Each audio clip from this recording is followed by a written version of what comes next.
एक समय की बात है।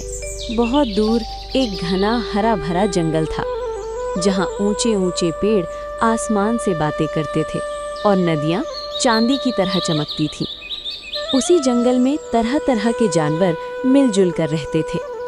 इस जंगल का सबसे विशाल और शक्तिशाली जानवर था हाथी गजराज। उसकी ताकत के चर्चे दूर दूर तक थे, लेकिन उससे भी ज्यादा मशहूर था उसका शांत और दयालु स्वभाव। वो कभी अपनी शक्ति का घमंड नहीं करता था। उसी जंगल में एक बंदर रहता था जिसका नाम था चुलबुल। चुलबुल बेहद फुर्तीला, तेज और शरारती था। उसे दूसरों को छेड़ना और उनकी परेशानी देखकर हंसना बहुत अच्छा लगता था। खासकर गजराज को परेशान करना उसे सबसे मजेदार लगता, क्योंकि गजराज कभी पलटकर कुछ कहता ही नहीं था। एक दिन चुलबुल ने गजराज का कान खींच लिया और पेड़ पर चढ़कर जोर जोर से हंसने लगा।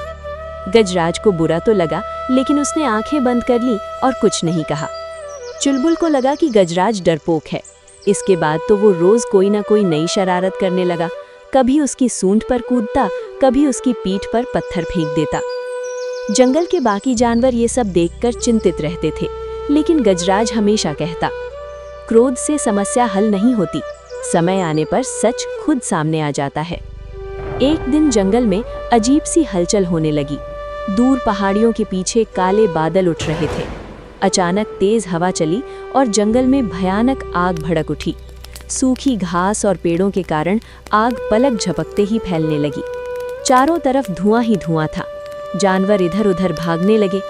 चुलबुल घबराकर एक बहुत ऊंचे और पुराने पेड़ पर चढ़ गया, लेकिन ये वही पेड़ था जिसकी डालियां अंदर से खोखली और कमजोर थीं। आग की लपटें पास आ रही थीं और धुएं से उसका दम घुटने लगा। तभी तेज आवाज के साथ एक डाल टूट गई और चुलबुल हवा में लटक गया। नीचे आग थी, ऊपर धुआं। अब कोई रास्ता नहीं था। बचाओ, कोई मुझे बचा लो, उसकी आवाज जंगल में गूंज उठी। गजराज, जो नदी की ओर जानवरों को सुरक्षित ले जा रहा था, ने ये आवाज सुनी। एक पल के लिए वो रुका। उसे चुलबुल की सारी शरारतें याद आ गईं, लेकिन फिर उसने गहरी सांस ली और तुरंत उसकी ओर दौड़ा। रास्ते में आग इतनी तेज थी कि गजराज को भी मुश्किल हो रही थी। तभी उसने एक अनोखा उपाय सोचा। वो नदी से बार बार अपनी सूंड में पानी भरकर आग पर डालने लगा और अपने भारी पैरों से जलती लकड़ियों को कुचलता गया। दूसरे जानवर भी उसका साहस देखकर उसकी मदद करने लगे। काफी मेहनत के बाद गजराज उस पेड़ तक पहुंचा। उसने अपनी सूंड ऊपर बढ़ाई और चुलबुल को कसकर पकड़ लिया। तभी जोर की आवाज के साथ पेड़ गिर पड़ा, लेकिन गजराज ने पूरी ताकत लगाकर चुलबुल को सुरक्षित अपनी पीठ पर बैठा लिया और तेजी से नदी की ओर दौड़ पड़ा।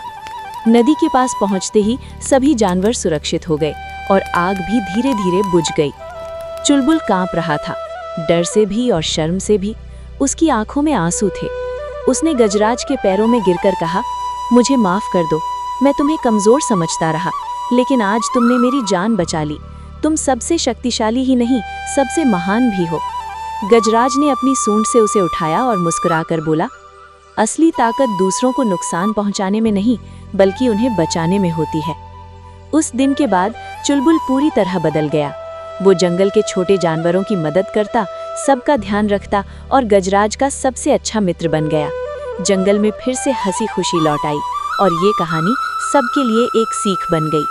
दयालुता और धैर्य की ताकत शरारत और घमंड से कहीं ज्यादा होती है। Subscribe, like, share, and spread the message of unity and kindness.